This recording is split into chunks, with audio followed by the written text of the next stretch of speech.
If this is true, it changes everything as we get a bombshell report saying that two Bruins superstars have been feuding and the tensions are an all-time high in Boston after a disappointing start to the season. We're going to break down all this and more later on this episode. Before we start, I just want to give a shout out to everyone that subscribed. And if you haven't subscribed yet and you're enjoying this daily NHL content, we're almost at 9,000. So make sure to go down, hit that subscribe button, and we'll keep you up to date on the Boston Bruins and everything to do around the league.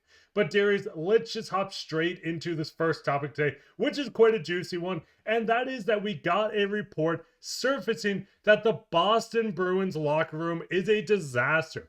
David Pastrnak is at the center of it.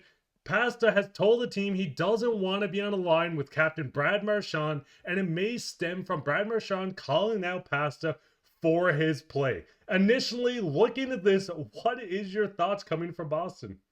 Well, Mark, I had a lot of crazy things on my 2025 bingo card, but the downfall of the Boston Bruins wasn't on it yet. I was thinking maybe 2026. I knew it was maybe coming in the future, but it's come a lot quicker, I think, than most people thought it would come. And this is a pretty crazy report. Now, again, the source, it doesn't really come from anyone like Elliot Friedman or anything like that. We haven't heard anything from some really notable insiders around the league, but I think it's very interesting that the reasoning behind this and the fact that Pasta doesn't want to play on the same line. Again, this is speculation at this point, but the reasoning behind him not wanting to play on the same line is because the captain called out his play. And we saw Jim Montgomery fired earlier this season because, yes, the Bruins were struggling, but he was also going back and forth with different players like Pastrnak, like Brad Marchand, which is obviously a famous clip that was out there earlier this season when they were in Utah.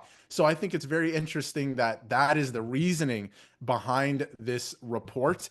And the Boston Bruins, things are not great. They have lost 6 games in a row for the first time in 18 years.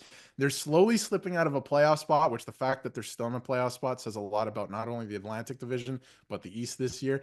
But yeah, tensions are boiling in Boston right now. Nothing's going right. And I wonder what happens with we can talk about this later in the video too, but I wonder what happens with the rest of their coaching staff and the personnel in terms of roster this offseason because things are not going well. And I mean, to start the year, like you said, the Boston Bruins have been slipping in the standings. They're in a wild card spot, but this is such a close race with Columbus, Pittsburgh, Ottawa, and even the rebuilding Montreal Canadiens on their tail trying to steal this last wild card spot.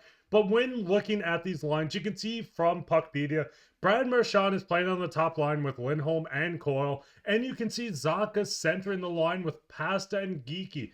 If this truly is a situation happening in Boston, it's going to be quite hard to recover from. This is a team that just fired their head coach, one of the best head coaches in the entire NHL, in my opinion. We've seen him setting franchise records, having the most wins over a 2 to 3 year span with this team, and tensions just continue to grow with these reports coming out. But looking at the team, having your two-star players feud is not what you want. Pasta leading the team with 42 points. Brad Marchand just on his tail with 33. Looking at this, if the Bruins really do have an issue, and we'll get into some quotes from both Pasta and Marchand too, if this is truly a problem, what do you think really happens between the captain and the star winger of this team? Do you think maybe a trade occurs?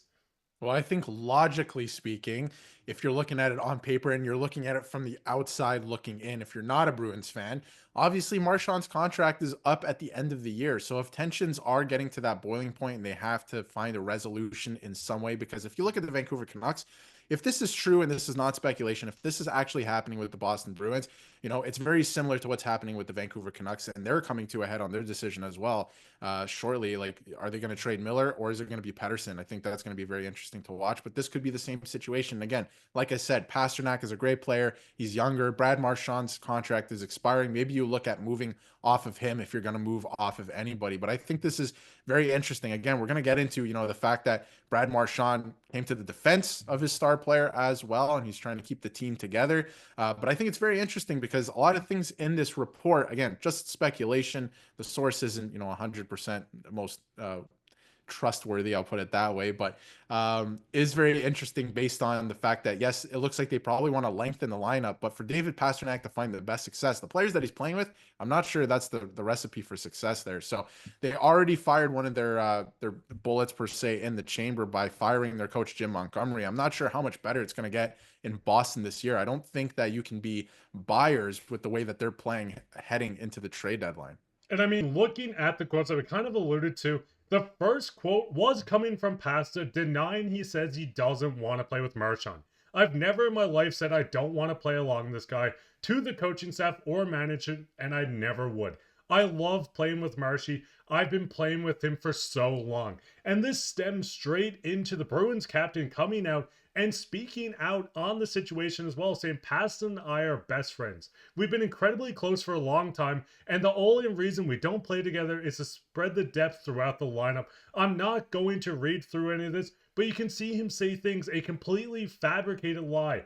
Working your way down, you can see how much he went into, how this is completely false. Looking at this, do you think this kind of gives just reassurance to Bruins fans? I think it does a little bit. Like, everything aside, if this is purely speculation, even if it is true, the fact that Marchand, the captain of this team, came out and said this right away to the media after the skate this morning is a great move. That is a captain. That is a guy who is, trying to dispel any rumors or anything like that and give reassurance to not only the team, his team that he's the captain of, but the fan base. So I have to respect Brad Marchand for that. I think that's a great move as a captain. But again, this has to happen. Even if it is true, if you're the captain, you have to do these things. You can't come in front of the media and say, yeah, I hate David Pastrnak. I don't want to play with him. That's just not something that I think would happen. So I think, it's very interesting. Things, a lot of these guys are very competitive, and a lot of these guys think that they're right sometimes. So I think that, I don't think the temperature right now is too great in Boston in terms of in the locker room, the coaching staff, everything like that, because they're losing. And like I mentioned off the top, they've lost 6 in a row for the first time in 18 years. There's a lot of teams we see out there that, do that all the time. So this is a big deal in Boston. So they're going to have to figure it out here. And, again, I wonder if there's more made out of this over the weekend. The Boston Bruins tweeted out photos from the morning skate this morning with, David Pastrnak and Brad Marchand smiling. They're beside each other and stuff like that. So again, we know that they're friends. We know that, they have a great relationship in years past, and the team has been winning. But when things like this happen, anything can happen. So I wonder if there is any truth to it. And I'm sure we're going to find out more over the next coming days and weeks as we get closer to the trade deadline, because the Bruins got to make a decision here. And the biggest thing is, I kind of want to go back to you saying how competitive this team is, especially Brad Marchand. Tensions are going to be high. Yes, you can fabricate things like we've seen from this report. If this is not true, it could just be the situation of things are sparking in the locker room. They want to get each other motivated. But I'm going to throw it back to you really quickly. With Brad Marchand's contract coming to an end at the end of this year, he's the Bruins captain. He's been a Bruin for life. Do you think there's going to be possibly multiple teams in on him in free agency? And do you think there's actually a world that maybe a team might go after him and actually get him? 100%. There's going to be a lot of teams interested in this player, but I think that he wants to stay in Boston. I'm sure he wants to stay in Boston. He's been there his entire career. I'm sure that he's still going to be able to make a lot of money with the Boston Bruins at his age. I'm sure they'll give him a contract with, some term that makes sense for both parties to a degree. But I think there's going to be a lot of teams interested in him, right? And there's going to be a lot of teams that can probably offer him a lot more than the Bruins can, because the Bruins are in a very interesting spot here where they have to start retooling. They have to take drafting a little bit more seriously at this point. So I think it's going to be very interesting to keep an eye on. Again, there's a lot of teams that would love Brad Marchand, that could add a new dynamic to their team just by adding a player like that, even at his age. So I think, there's going to be a ton of teams interested, but at the end of the day, does he want to leave or does he want to stay a Bruin? I would think that he probably wants to stay a Bruin, but with these reports and the way the team is playing, I think things just got a lot more interesting and taken to another level. I think it is a real possibility he could leave this offseason. And just to kind of turn some stomachs in Boston, just picture the Toronto Maple Leafs going out, offering a huge contract. We know there's going to be teams, and it's probably not going to be the Leafs, but there is a possibility that teams like Toronto in this playoff window might go out and dump money with deferred money. I mean, we've seen this happen quite a bit around the league recently. What would you guys' thoughts on this? What's your thoughts on the reports coming out that there is a feud between both superstars? Do you think these are fabricated? What's your thoughts on the Bruins' future? Do you think a retool is in the future, or do you think they try to buy at free agency? Let us know down in the comments. While you're down there, leave a like, subscribe, share this with your friends. Like I said, we're trying to reach 9,000 subscribers. So if you're enjoying this video or the content, make sure to go down and hit that subscribe button. But I've been your host, Mark, with my co-host, Darius, and take care.